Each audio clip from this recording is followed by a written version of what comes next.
Assalamu alaikum everyone, Elena here, the Muslim travel girl. Right, so I did a video a couple of weeks ago about Umrah, and then I did Umrah on a tourist visa in Saudi Arabia, and then I got like 100 of questions about what to expect, how to do it. The process is a little confusing for those who don't know it, and I have to be honest, when I did it myself, I was confused. Like before I come, I didn't know what to expect or how it worked.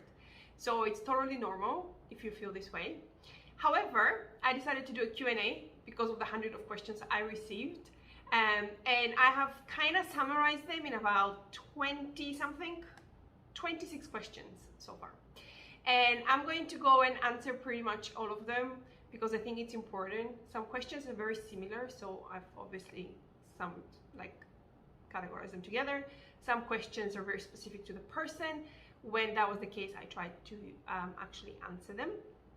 But hopefully, inshallah, you will find this video beneficial, and you will understand a little bit better the process, especially now that they loosened some rules, but it's not really clear what kind of rules they loosened. So hopefully this video will explain it. So without further ado, let's get started on all these questions we have. And prior to that, actually, I apologize. This video is going to be quite long. If you don't want to watch the whole video, which I hope you do because it has information, you can scan through the questions in the description, and then you can find your question. And also, if you like this video, please make sure you subscribe. You click the notification button because I'm planning to do a few more videos on Umrah, travel, etc. and travel tips. Right, let's get started. Sorry, because I'm going to be looking actually on my computer so I can read the questions, because I don't want to have to memorize all the questions and also didn't want to have to miss any questions.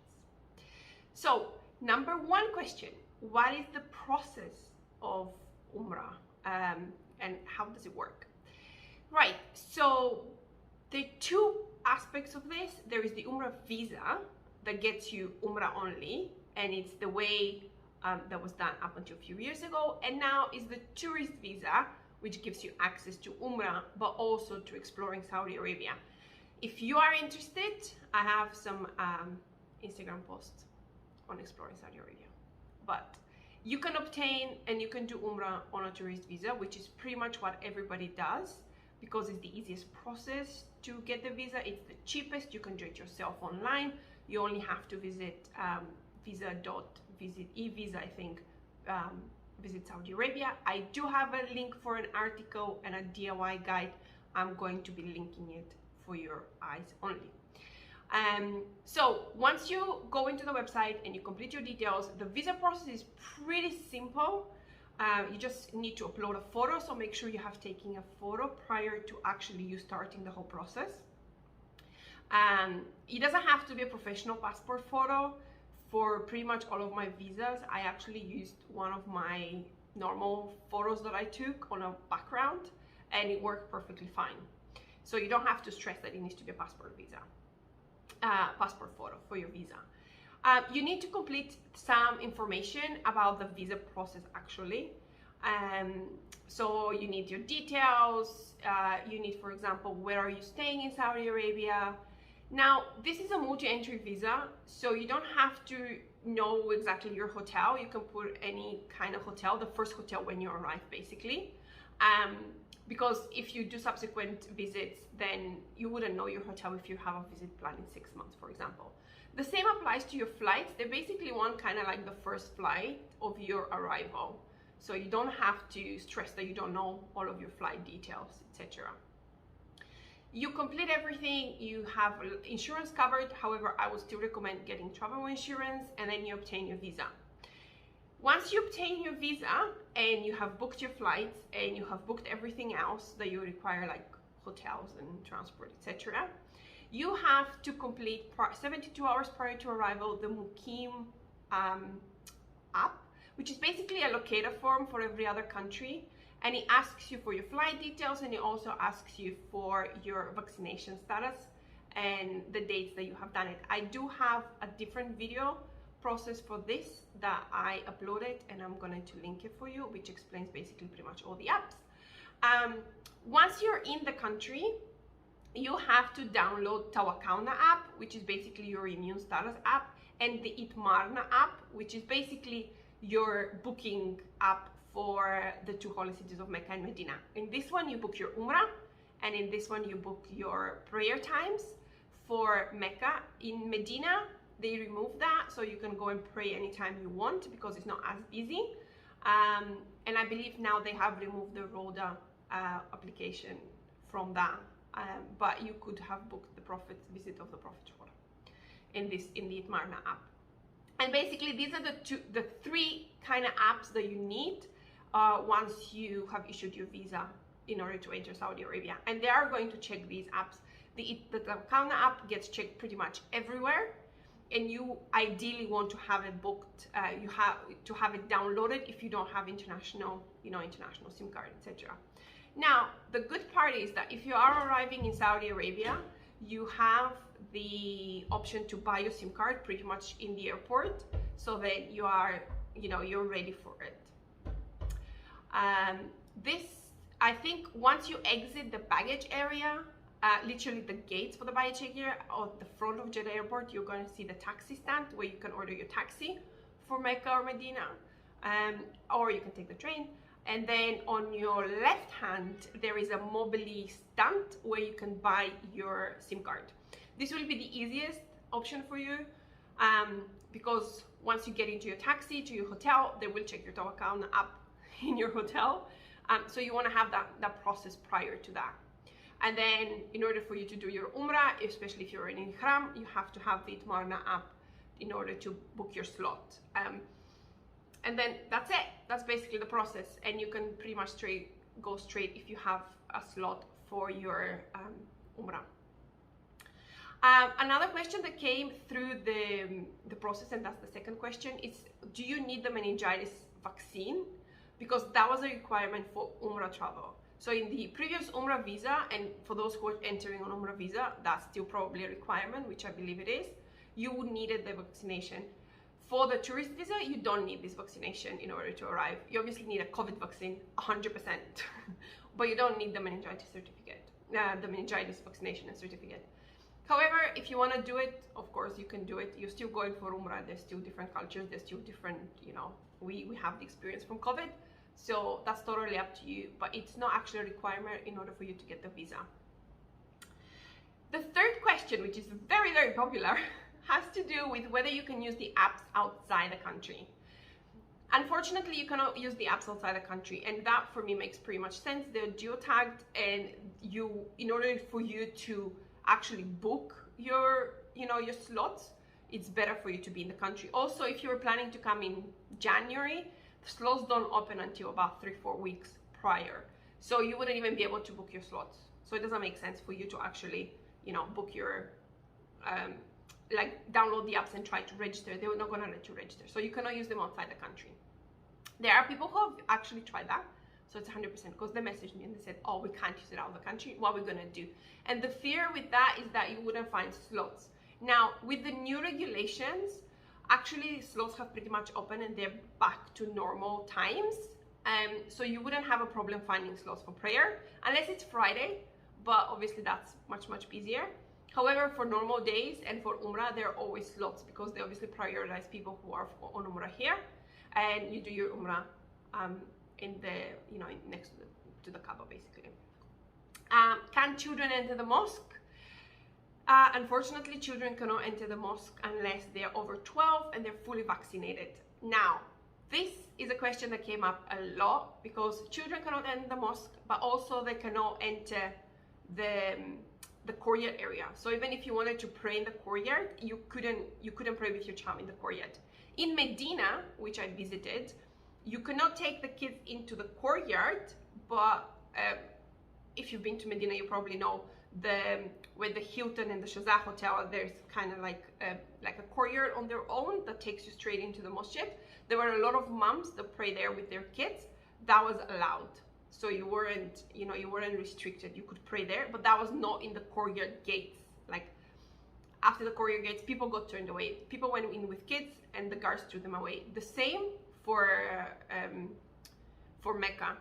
And I also asked 2 guards whether kids were allowed, and he said they were not allowed, and during prayer times they have to go back to the hotel where you can pray, because every hotel pretty much in the vicinity of in Mecca, especially around the Haram, they have prayer rooms, so you can take your kids and you can pray there, but you cannot pray. And that also means that you cannot do Umrah with them.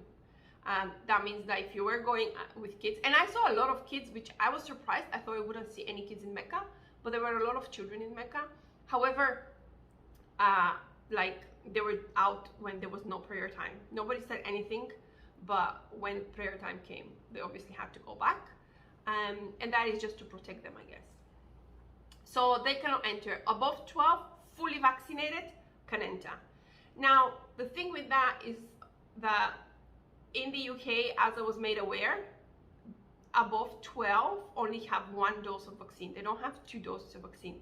That means that if your child is above 12 and he lives in the UK, for example, you wouldn't still be able to enter because you need both doses of vaccine, unless it's the Johnson vaccine, which is only 1 dose. 5th question was buying train tickets with the Haramain. So the Haramain train is the easiest way to get between Mecca and Medina. I think it's so much better, so much faster. I do have some posts on social media about the Haramain train if you wanted to have a look, but I loved it. It's fast, it's clean, it's efficient, and you can explore. It also stops at Jeddah airport, and it's literally 1 minute walk across the taxi stand to enter the train station. The thing with arriving in Jeddah, if you wanted to go to Mecca, I think it would be easier just to take a taxi, and it'll probably be similar price, simply because then it takes you from the airport straight to your hotel, where the train would have taken you to the train station, and then you have to take a taxi to your hotel. So it's a little bit more convoluted. It's not needed. However, if you arrive in Medina and you're going to Mecca or to Jeddah, that's your best option, and it's so much faster, even without plane. You can buy tickets on the website. Some people say that the website doesn't work. For me, it's always worked. It actually has improved throughout the years, so I was very happy because I had to change my tickets and I had to get a refund, and that was not a problem. So the website, I think tickets get about 3-4 weeks in advance. So if you are trying to book for January while watching this video in November, you probably wouldn't find the ticket availability.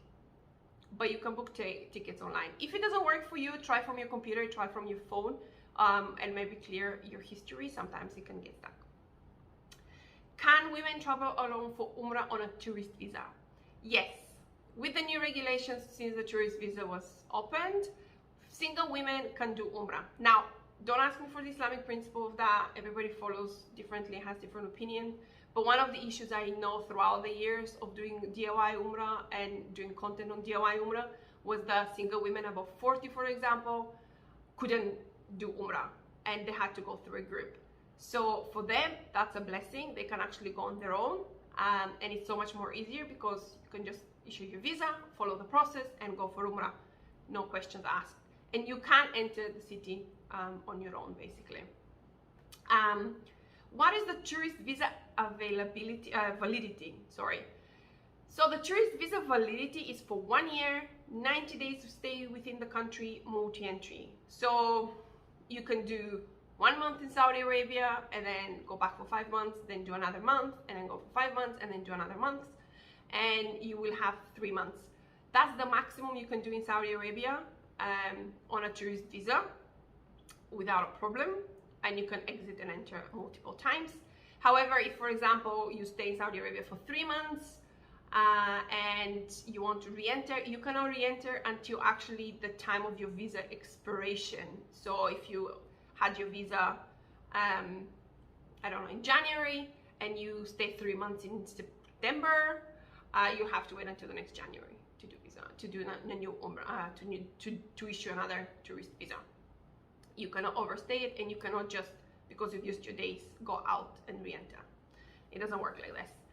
Another thing that I wanted to mention about the visa, a lot of the visas were actually frozen. So if you had a visa and you hadn't entered the country, the time of when the Saudi Arabia was closed, that time was, you know, was kind of frozen, so your visa is still valid for entry.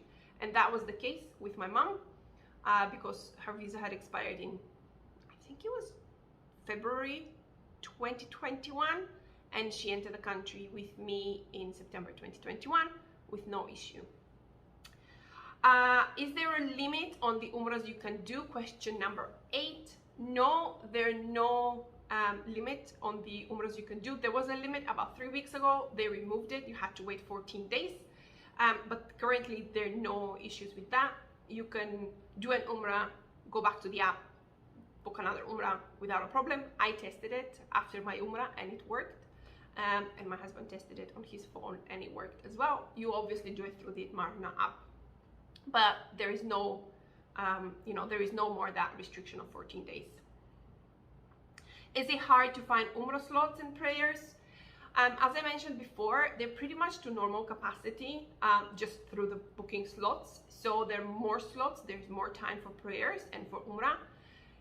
Once you have entered the country and your tawakalna app has updated to immune, you can pretty much book your slots straight away for Umrah. So that's not a problem. And there are plenty of slots. Obviously, Friday is a little bit trickier, but at the moment when I checked, there were slots available, so you wouldn't have an issue for that. And also their slots are every 3 hours, so it's like 6, 9, 9, 12, etc. So even if you wanted to do Fajr and it wasn't available, which I doubt it, then you can book for Dhuhr. Do you need tawakalna for every family member? You will need tawakalna for every family member who is vaccinated and above the age that's required for vaccination. So if you have a 12-year-old with 2 doses of the vaccine, you need a tawakalna app. If you're a member of 5 people and you're all like adults with vaccines, you need 5 SIM cards, you need 5 tawakalna apps, each individual, in order to show it. And basically, when you enter somewhere, they ask you tawakalna app, and you just show your app. They measure your temperature sometimes, and you go in. But every member will need tawakalna. You cannot have one for every member, like for the whole family. What do you think will change now with the lifted limits? As I mentioned before, they lifted the slots and time limits. I think more people will arrive. Obviously, it's getting safer to travel now with the vaccine. Still, there are precautions in Mecca and Medina, so you don't have distancing anymore. However, you have that option where like it's a one-way system. So you enter, you do your tawaf, you go Safa Marwa, you exit the other way. You cannot go back to the tawaf, to the Kaaba area. So I think just more limits, more people, and it will get busier. So if you are looking to do Umrah, then ideally you want to come now when it's not as busy. Was it easy to register for the apps? The apps are pretty easy to register. The only issue I had was with the tawakalna app, it wouldn't recognize my passport number and my reference number that I had. Basically, you need to put and they give them to you. But what I did, smart me, was that I went to their website and I thought, well, if they have an app, they definitely must have a website. So I went to their website and actually I registered my details on their website, and then when I downloaded, I just logged into the app instead of trying to register through the app. That worked perfectly fine for me without any issues, and I did that because it was a much simpler process. The only thing you have to be mindful of, the website from Arabic to English is just a Google Translate.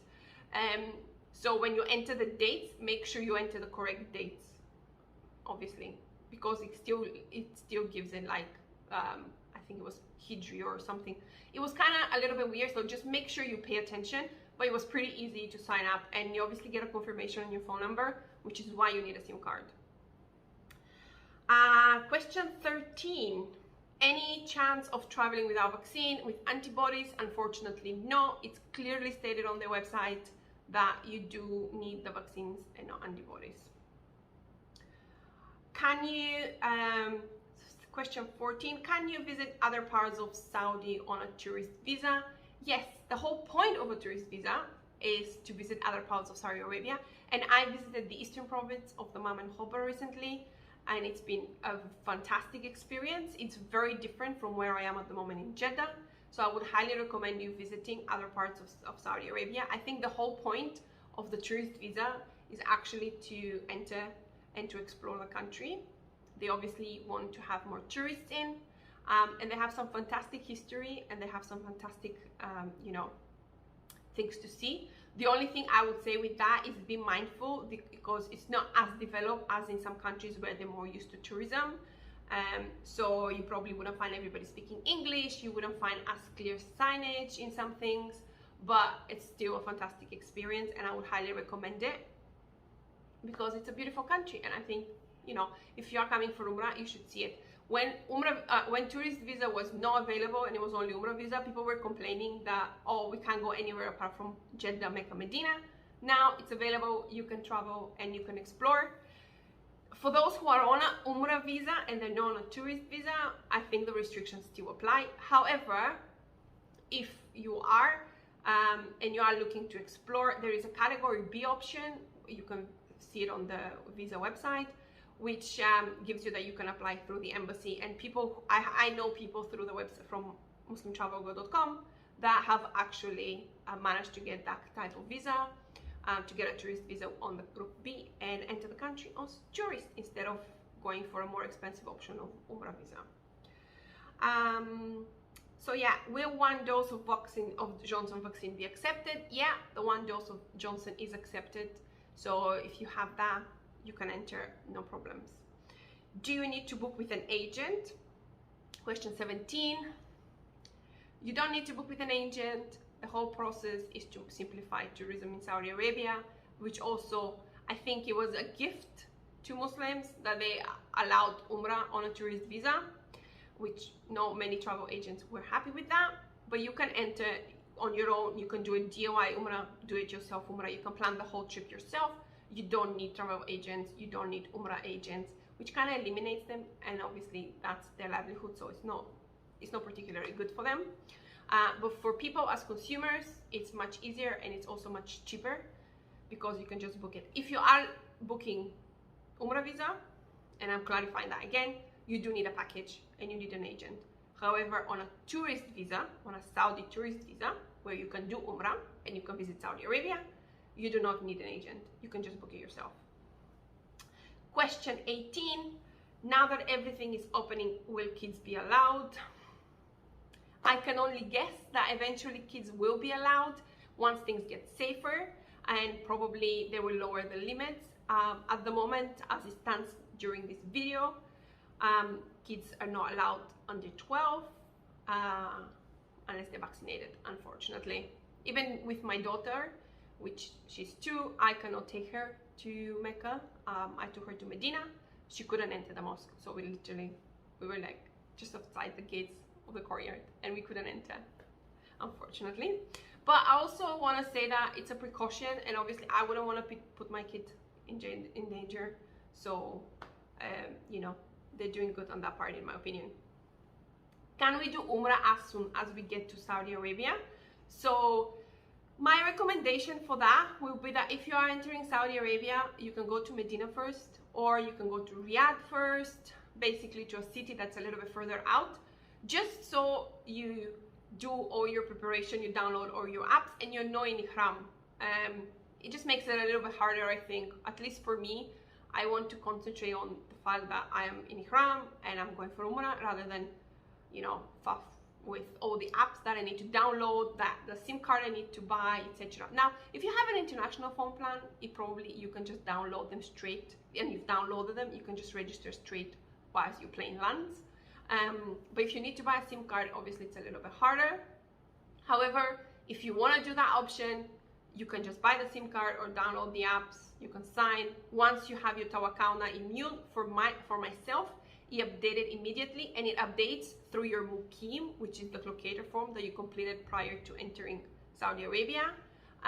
So it's pretty much automatic for both my mom and myself. We had green status straight after I logged into the app. And after that, you just go literally to Itmarna and you book it, so you can book it straight away, no problems. Tips and tricks for families. If you want to come to Saudi Arabia on a tourism visa, still your kids are welcome. They can come. A lot of friends messaged me that their children were allowed in the country. Obviously my daughter was allowed. The only thing you need is a tourist visa, and I think above the 5 or 8 they need a PCR test. My daughter was 2, she didn't need a PCR test, so she entered only on her tourist visa. She can go pretty much anywhere with me. There is no restrictions on her, apart from Mecca, Medina, or the mosques here. But other than that, it's pretty normal. For families who want to do Umrah and you have children and you can't leave them at home, or you want to take them with you, one has to do Umrah, one needs to stay with the children, and then you have to do it again. This way, there's not much you can do about that, unfortunately. Best SIM card in Saudi. I have Mobily, and I had that I think 2-3 years ago when we came again. I'm very happy with it. The internet is fast. The price was good for prepaid. I think it was like 75 riyals, so about £15 for 10 gigabytes. So it's pretty good. You can take all the videos and photos you want and upload them on Instagram and Facebook. Yeah, so I would recommend Mobily. Also, it's the one that is available in the airport. So if you are arriving in Jeddah airport, as I mentioned before earlier in the video, you can just exit through the luggage, you know, through the exit gates, and you will see it pretty much on your right, or on your left hand, sorry. Can women below 40 perform Umrah? Yes, women below 40 can perform Umrah without any issues on a tourist visa. So if you are a single woman below 40 and you have a passport and nationality that allows you a tourist visa, then you can definitely enter the country, you can explore, and you can do Umrah on your own. Can you visit friends from different nationalities, or can you travel with friends with different nationalities? No problem whatsoever on that. Is there a checklist of things to do when you apply for a visa? As I mentioned before, when you apply for a visa, it's a pretty simple process. It's just standard questions of your address, where you're planning to stay in Saudi Arabia, an emergency contact, the date of your arrival, and your photo. The only thing I would recommend prior is just make sure you take a photo of yourself, so you can, you know, you can make it easier. You can just upload it. There is a checklist. There's no checklist because there's standard questions that you should answer, and I'm pretty sure they do a background check of some sort. Does tourist visa allow treatment at local hospitals? That's a very important question. You get an insurance, a COVID insurance and a travel insurance with your visa, which you actually pay for. However, I would also recommend you get travel insurance for yourself and your family. As someone who actually got hospitalized while on holiday in Dubai, and I needed a travel insurance, I was so glad I had it and I hadn't cancelled it, because my mentality was, well, I haven't needed it, I don't need it, I'm healthy, until I needed it. So for the £50 or the £100 is the money that I would give for peace of mind. Make sure you get a good coverage that has COVID insurance, but I would definitely recommend that. Especially if you're entering Saudi Arabia, you can enter, you can get treatment, and I've heard of stories of people who needed it, they entered, they got treatment. You obviously have that insurance, and you also get an insurance certificate with your visa. However, I would rather rely on a more comprehensive insurance than something that comes with my visa. So I would definitely recommend you getting an extra COVID and travel insurance in case something happens. And then you can rely on a private hospital, you can rely on the public hospital, it doesn't matter, but you are covered. Can you visit Saudi Arabia? And that's my last question for now. Question 26, can you visit Saudi Arabia on a tourist visa without having to do Umrah? Of course you can. This is the whole point of a tourist visa. You can enter, you can explore Saudi Arabia, and you can have some fun. My recommendation will be, if you are visiting beautiful Jeddah, make sure you visit from November to January, February, because the weather is much better. Otherwise, I find it too humid, and I lived 3 years in Qatar. So, but the city is beautiful. A lot of parts of Saudi Arabia that I have seen so far are beautiful. They have some stunning scenery, they have some great history, so I'll highly recommend it. One of the places it's on my to-do list and on my visit list is Al Ula. So inshallah, I'm gonna plan a trip there and obviously share it with you. But I hope this video was helpful. You found it beneficial. If you did, please subscribe. Please click the notification button and watch some of the other videos that can benefit you, hopefully. There are a few with tips and tricks, and also my previous Umrahs and a Q&A and explanation of the tourist visa in more detail. But I hope this was beneficial, and until next time, Assalamu alaikum.